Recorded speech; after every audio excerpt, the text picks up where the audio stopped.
Hi, it's Steve from mytoolkit.co.uk, staple and nailing supplies. I'm going to talk about today staplers, service and care of staplers.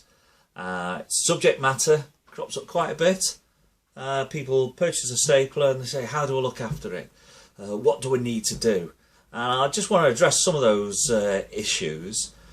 Staplers, of course, you've got the upholstery ones, the smaller ones, then you've got medium crown, narrow crown, wide crown staplers, the bigger ones here, your framing staplers. Although they're all different sizes and different staples, predominantly they are of the same function. Air coming through the tool, pushing down the driver to put the staple home. And what I want to do, I can't go into it too deeply because each and every model is different, but what I just want to do is cover the basics around the staple guns. But before I actually go to the staple guns, two things that I would point out. What you want is correct air pressure and nice clean dry air. Now of course if you've got an air installation, it'll probably have dryers, it'll have lubricators, but putting that to one side, if it's in your small workshop at home, regarding air pressure, for most of these tools about 90 psi, pounds per square inch. And that's an ideal sort of air pressure. Too high an air pressure, the rubber damper inside can break up, and I'll refer back to that in a bit when I actually show you the damper in this tool. Too low an air pressure, the driver that pushes the staple out will not fully return, and then you will get misfire problems because the driver has to return for the staple to feed under the blade. Regarding lubrication, what you can do, a lot of tools come with the air tool oil. I'd recommend using an air tool oil, and that can be just dripped into the quick connector at the back of the tool, and the air of course will allow the lubricant and air mixture to flow around the tool through the trigger and lubricate all those O-rings. A tip I'd also say is not to over oil, especially when using upholstery staplers, because then you may get an oil mist coming out the nose of the tool and cause it will stain fabrics. Of course framing staples and that, you know, cosmetically there's not a problem there. So correct air pressure, lubrication and dry air as well. On all the compressors there's a drain valve at the base. If you undo that, it will obviously air pressure will come out and it will drain the moisture as well. So maybe at the end of the working day, shut down the compressor, open up the drain valve. Of course if you're inside the home, be careful because you do get rust in the water there. Don't want you suing me when you messed up carpets. But come to the staple gun now. This is a little upholstery stapler. The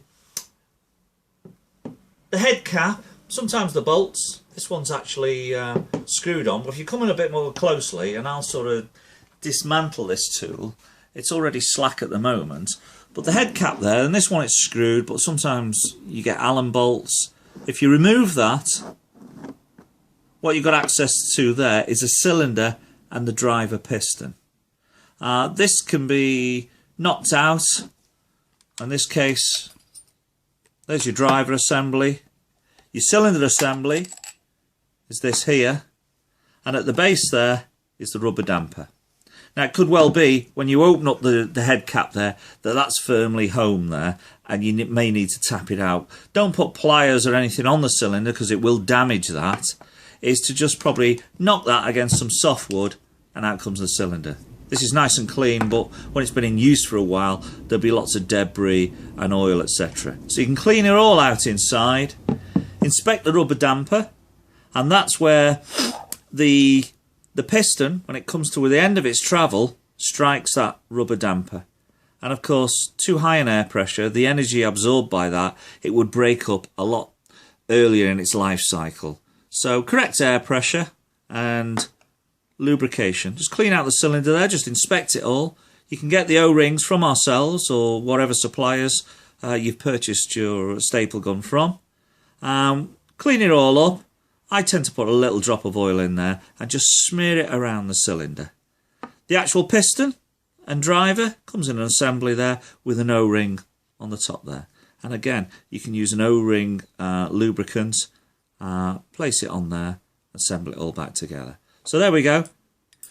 Piston driver through the cylinder, it passes through the rubber damper. It's sometimes referred to as a bumper. I'll just put it the right way around. And that's, as it cycles, comes down to the base of its cycle and comes to the top again. So there's your piston cylinder. The other thing that may give problems is the feed of the staples along the magazine. Now there's normally a stopper on here or a band to stop the magazine coming straight off. This has been removed just for ease on this. And we can see the magazine assembly there, and we've got a feed shoe which operates on a spring which is hooked in, comes round a roller. And this varies from model to model, but the principle is the same. Inspect the spring. It could be overstretched, could have snapped of course, and the feeder shoe, it could be damaged. So these are all parts that could be replaced. And of course, if it's not correctly feeding those staples along the magazine to the nose of the tool and the driver, then you will get misfire problems again there. So I hope that has just shown you a little bit about staplers and the functionality there. What I will do over the coming weeks and months is take a specific model and we'll break it down so you'll be able to see at home or in the workplace the tool in question.